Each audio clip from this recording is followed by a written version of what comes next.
this year just focusing on executing our scout. We got to take care of the ball. We got to rebound. They're going to play really hard, and it's going to be a hostile environment. So just mentally preparing to get in there, and then also just playing to ourselves. We feel like we have some matchups we like, and we'll be able to attack them in different ways. But we're all excited for the environment.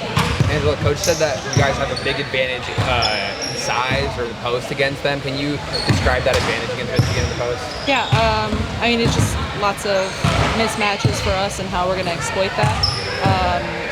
It's at the same time also just like teamwork plays. Like, okay, if I'm not open, like who's the next pass? And so just like constantly communicating. Lauren's obviously going to be a big piece, like getting her the ball in, getting paint touches inside, and keeping it inside out. So you guys have had a run of beating some people pretty handily. This is obviously going to be a real tough game. Where do you think this might give you an idea of kind of where you guys stand at this point in the season? Yeah, I mean, I think we're preparing this weekend to have like a basically Elite Eight, Final Four caliber game. So both these teams are going to be really good. We're going to be playing a tough environment. So just that experience as a team, I know we have a lot of seniors, we have a lot of experienced players, and so for us, like having the opportunity to kind of show everyone else on our team what's that like to go in those environments, so we can be prepared down the stretch. And every game is going to be a learning opportunity. So just kind of making the most of it to see the areas that we need to grow and just just take lessons from the game. But I think it'll be a really good test for us to kind of get our bearings and see where we're at. Coach was getting on you guys today about offensive rebounding, saying you should be much better than you guys are. What needs to be better from a player standpoint to get better? Yeah, personally, I would like to take accountability for that one, but just like tracking the ball and going up strong, not just trying to tip it out or tip it to yourself, but going and grabbing the ball. Those like extra hustle plays, the effort.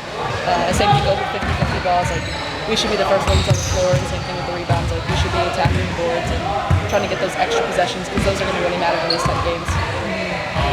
Coach praised Sienna during the post practice circle there. What was she specifically calling out?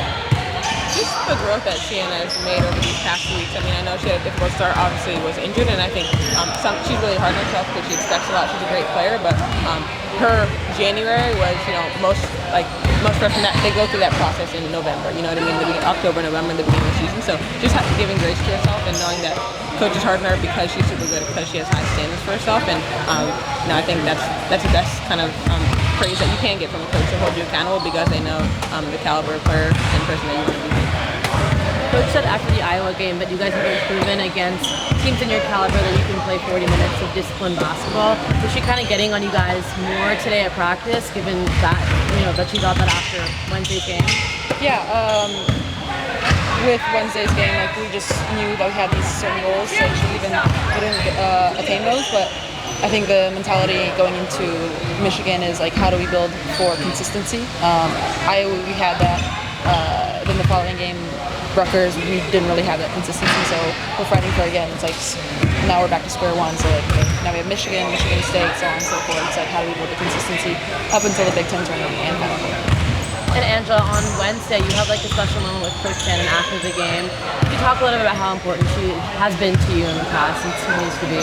Yeah, I've been lucky. I've had her for 4 years in my 6-year career, but she just means so much to me.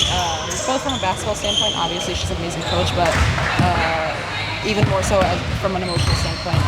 She was such a big part of our team as it's like being that level-headed person. Not saying that the coaches aren't level-headed, they are, but she was just so calm and was able to hear you out when like you might be like really like emotional in a situation. She's just like, calm down, like, tell me how you're feeling. And I miss that a lot about her, but we adjusted really well. But it just speaks volumes about her, like who she is as a person and a coach. She's just extraordinary. Thank you guys. Thank you. Thank you.